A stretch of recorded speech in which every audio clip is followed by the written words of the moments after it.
मेरा नाम है हबीब अली। मैं इमिग्रेशन लॉ प्रैक्टिस करता हूँ। मेरा क्लिनिक है इमिग्रेशन क्लिनिक और रैपिड संगत फाउंडेशन से हम प्रैक्टिस करते हैं। हम लोकली लोकेटेड है विस्कॉन्सिन में और हमारा नंबर है 4142963017 पर।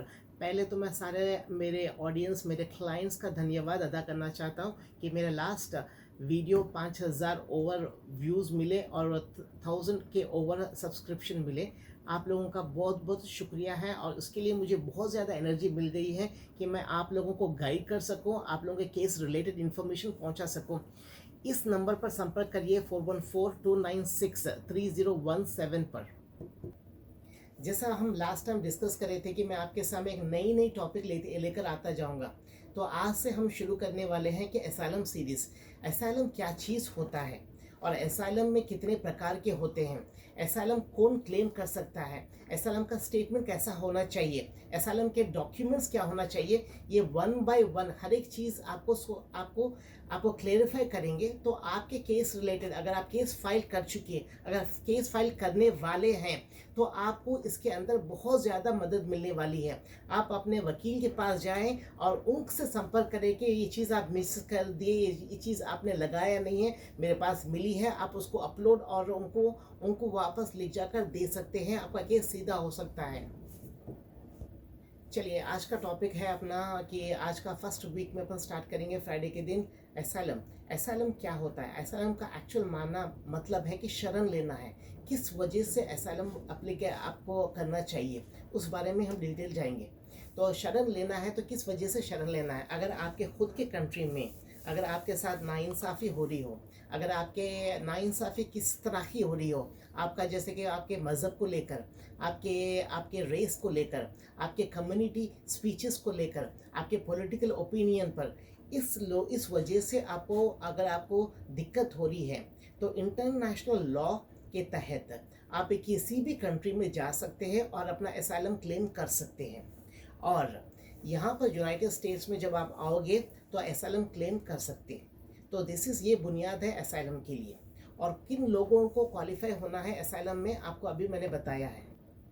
तो अपने रूल्स अपन एसाइलम के फिर से एक बार वेरीफाई कर लेंगे। पहले अपन स्टार्ट करेंगे कि एसाइलम किस तरह के होते हैं, कितने तरह के होते हैं।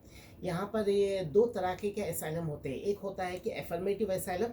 आप किसी भी वीज़ा के साथ आप अंदर आए इस कंट्री में और आपको उसके बाद फील हुआ कि आपके साथ दुरुपयोग, आपके साथ नाइंसाफ़ी हुई है आपके खुद के कंट्री में, तो उसके चलते आप भागकर आ गए हैं दूसरी कंट्री में और आप ये फील करें कि आप इस कंट्री में आप फिज़िकली प्रेजेंट है, तो आपको फाइल करना है एफर्मेटिव एसाइलम। एफर्मेटिव का मतलब क्या है? आप यहाँ पर एफर्मेशन कर रहे हैं कि आप फिजिकली यहाँ पर मौजूद है किसी भी वीज़ा को लेकर। इट डजेंट मैटर अगर आप B1 पर हो, B2 पर हो, F1 पर हो, F2 पर हो, एनी वीज़ा पे, L1 पर हो, कौन से भी वीज़ा पे इस वैलिड है। जब आपके दिमाग में ये बात आ जाए कि मेरे को प्रोसिक्यूशन हो रहा है मेरे खुद की कंट्री में, तो उसके लिए आपका वैलिडेशन में आ जाता है एफर्मेटिव एसाइलम, जब आप फिजिकली यहाँ पर हो तो। और दूसरा वाला एसाइलम है डिफेंसिव एसाइलम। डिफेंसिव एसाइलम में ऐसा होता है कि जो है ना, अगर आपको परमिशन नहीं दी गई है यूनाइटेड स्टेट्स में एंटर होने के लिए, बावजूद फिर भी आप एंटर हो रहे हैं, तो आइस वाले आपको बॉर्डर पर रुका लेते हैं, किसी भी बॉर्डर पर रुका लेते हैं और आपको NTA देते हैं, नोटिस टू अपीयर देते हैं, और एक एलियन नंबर देते हैं और एक कोर्ट की डेट देते हैं। उस टाइम पर आपको वहाँ पर कोर्ट में पेशी देना है, पहले पेशी पर आना है, मास्टर कैलेंडर हियरिंग होती है, उसका प्रिपरेशन, उसका तरीका है, वन बाय वन अपन जाएंगे। तो ये दो तरीका के एसाइलम होते हैं। एक एफर्मेटिव, आप किसी भी वीज़ा के थ्रू हम यहाँ पर आए हुए, डिफेंसिव में जो है ना बॉर्डर से अंदर आए हुए हैं और उस टाइम पर उस वीज़ा को उस एसाइलम को कहते हैं कि डिफेंसिव एसाइलम। चलिए, अब ये दो प्रकार के एसाइलम को अपन तो डिस्कस कर लिया। एसाइलम भी है, डिफेंसिव भी है, एफर्मेटिव भी है। अब ये एसाइलम के रूल्स क्या होंगे? आप जब चाहे जब अप्लाई नहीं कर सकते। आप जब यहाँ पर इस कंट्री पर लैंड हुए, इधर आप एफर्मेटिव एसाइलम में या नहीं तो डिफेंसिव एसाइलम में एंटर हुए, आपके साथ सिर्फ एक ही साल है।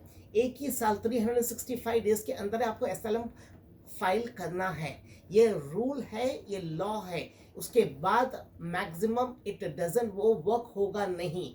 इसके लॉ के आप एगेंस्ट जाकर आप उनसे जो ना इजाज़त मांग रहे हैं, कोशिश करिए कि एक साल के अंदर आप अप्लाई कर दें अपने एसाइलम क्लेम को। चलिए, अपना आप ही अपने को पता चल गया है कि कितने प्रकार के असाइलम होते हैं, कितने टाइम लाइन पर अपने को अप्लाई करना है। और नाउ आपने को ये डिस्कस करना है कि असाइलम में क्या क्या आपके कागजात लगते हैं, क्या क्या आपके पेपर लगते हैं। पहले तो सब में मोस्ट इम्पॉर्टेंट, सब में पहली चीज़ है कि आपका स्टेटमेंट। आप अपने ठंडे दिमाग से घर में बैठे, ऑफिस में बैठे, यहाँ जहाँ पर भी आप हो वहाँ पर बैठे, अपने बैठ के समझिए कि आपके साथ क्या प्रोसिक्यूशन हुआ है, आपके साथ क्या दुरुपयोग हुआ है, आपको आपको किस वजह से आपको अपने कंट्री छोड़ना पड़ा, उसके रीजंस क्या है। आप उसको इकट्ठा करके एक पेपर में लिखिए। फर्स्ट उसको समझने की कोशिश करें, उसको पूरा रिवाइज करें, उसको समझने की कोशिश करें। और दूसरी चीज़ आपको करना क्या है कि जब आपके साथ ये इंसिडेंट हुआ, आपके साथ जो है ना ये दुरुपयोग हुआ, प्रोसिक्यूशन हुआ, आपने किस एविडेंस का सहारा लिया है। आपने हॉस्पिटल को गया है या आपने आपने पुलिस में कंप्लेन की है, आपके पास गवाही है या किसी ने आकर आपको आपको गवाही देना चाह रहा है, उस चीज़ों का पूरी एक लिस्ट बनाएं। तो नंबर वन थिंग फिर से मैं आपको बताता हूँ, जब स्टेटमेंट बनाना ये बहुत ही है, ये जान है आपके असाइलम की, ये क्लेम है आपका असाइलम का। इसके अंदर आपके अल्फाज बहुत ही मजबूत होने चाहिए। अदरवाइज आपके अल्फाज अगर गलत हो तो आपके एगेंस्ट यूज करेंगे गवर्नमेंट वाले। तो आपको समझना चाहिए कि आपके अल्फाज सही हो और आपके साथ क्या दुरुपयोग हुआ है और उसका एविडेंस क्या है। वन बाय वन एविडेंस इकट्ठा आपको करना चाहिए। अभी अपन गैदर कर लिए सारे एविडेंस, कैसा गैदर करना है आपको बताया, इसके और डिटेल्स में अपन जाएंगे। आज के वीडियो में बस इतना ही बताऊंगा कि गैदर करना है एविडेंस और आपको स्टेटमेंट बताना है। उसके बाद आपको नेक्स्ट चीज़ पे तवज्जो देना है, लैंग्वेज बहुत बहुत इंपॉर्टेंट है। सारे चीज़ यूनाइटेड स्टेट्स कहती है कि इंग्लिश में चाहिए। अगर आपको गुजराती है आप स्पीकिंग, अगर आप पंजाबी स्पीकिंग है, अगर कोई और स्पीकिंग है, तो आपको एक ट्रांसलेशन सर्टिफिकेट चाहिए होगा। एक थर्ड पर्सन आपको चाहिए होगा जो आपको ट्रांसलेट करके दे आपके स्टेटमेंट को। आप अपनी लैंग्वेज के स्टेटमेंट नहीं दाखिल कर सकते।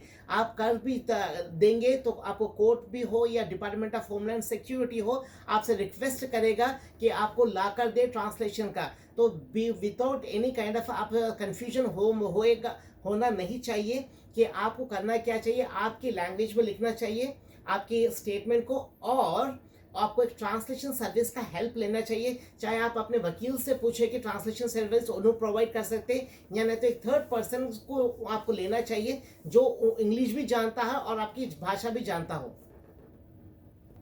जब आप ट्रांसलेशन सर्विस का मदद लोगे तो आप ये मेक श्योर करना है आपको उसके साथ कि आपका ट्रांसलेटर जो लिखने वाला है आपकी भाषा में, वो आपको बराबर समझ सके। उन्हें मन धड़क बातें नहीं लगाना चाहिए, उसको जो बातें हैं स्ट्रेट फॉरवर्ड उसको लगाना चाहिए।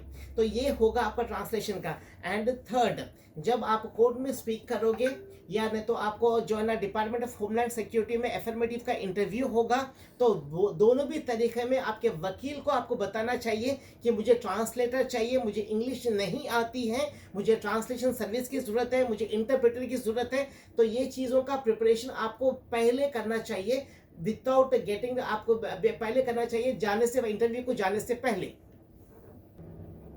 अभी हम ये उसके ऊपर फोकस करेंगे कि इसको अप्लाई कैसा करना चाहिए। पहले तो जो है ना इसको अप्लाई करने के लिए आपके दो रास्ते हैं। एक तो आपका जो है ना एफर्मेटिव असाइलम जो जाएगा डिपार्टमेंट ऑफ होमलैंड सिक्योरिटी की तरफ, और आपका डिफेंसिव असाइलम है वो कोर्ट में जाए और जमा होगा, चाहे वो कौन सा भी इमिग्रेशन कोर्ट हो 50 स्टेट्स में। ये दो तरीके अलग अलग हैं। आप मेक श्योर करिए उसमें कन्फ्यूजन मत हो, और उसमें ये आप अपने तरफ ये इंफॉर्मेशन आपको पूरा स्ट्रांगली आपके दिमाग में रखनी चाहिए कि आप इस दोनों भी प्रोसेस के अंदर मिस्टेक ना कर दें। और मोस्ट इम्पॉर्टेंट थिंग जो है ना आपका प्रिपरेशन बहुत इम्पोर्टेंट होना चाहिए। अभी मैं सारे ये असाइलम का मैं रिकैप करने वाला हूँ। अपन असाइलम क्या चीज़ है, किस वजह से होती है, उसके बारे में अपना डिस्कशन हुआ था, और कितने प्रकार के असाइलम होते हैं वो डिस्कशन हुआ था। स्टेटमेंट में क्या क्या चीज़ें चाहिए वो डिस्कशन किए थे अपन। और अपने को लैंग्वेज बैरियर हो गया तो ट्रांसलेशन सर्विस या इंटरप्रेटर सर्विस के लिए अपने क्या चाहिए उसके लिए अपन डिस्कशन करे थे। और इससे मैं आज आपका जो है ना अपना एजुकेशनल प्रोग्राम ख़त्म करता हूँ, और आपसे सबसे रिक्वेस्ट करता हूँ कि आपका कोई एसाइलम केस चल रहा हो चाहे वो एफर्मेटिव एसाइलम हो या डिफेंसिव एसाइलम हो, अगर आपको केस का असेसमेंट करना है, हमारे पास फ्री कंसल्टेशन है। आप हमारे नंबर पर संपर्क हो 4142963017 पर आप हमें कॉल करें और हमारे से अपॉइंटमेंट लें। हम आपको फ्री ऑफ अ कंसल्टेशन आपका केस किस जगह पर लगा हुआ है, किस वजह से आगे नहीं जा रहा है, अगर आपको मेंटेनेंस की लॉसूट की ज़रूरत हो या ना हो, तो और उसको आपको यू वीज़ा में क्या चाहिए होगा, आपके फैमिली पिटिशन में आपको 130 आपके फैमिली आपके ब्लड रिलेटेड ब्रदर्स सिस्टर्स को बुलाना है, तो आपको क्या चीज़ की ज़रूरत हो, ये पूरे हम आपको देंगे फ्री ऑफ कॉस्ट। हमारे नंबर पे आप संपर्क करें 4142963017 पर। अगेन मेरा नाम हबीब अली है। मैं आप लोगों का बहुत बहुत शुक्रगुजार हूँ मेरा वीडियो देख रहे हैं। ये वीडियो से आपको लर्निंग का मौका मिलेगा। हमें आप ज़रूर संपर्क करिए अगर आपको कोई डाउट्स हो तो। थैंक यू सो मच, धन्यवाद।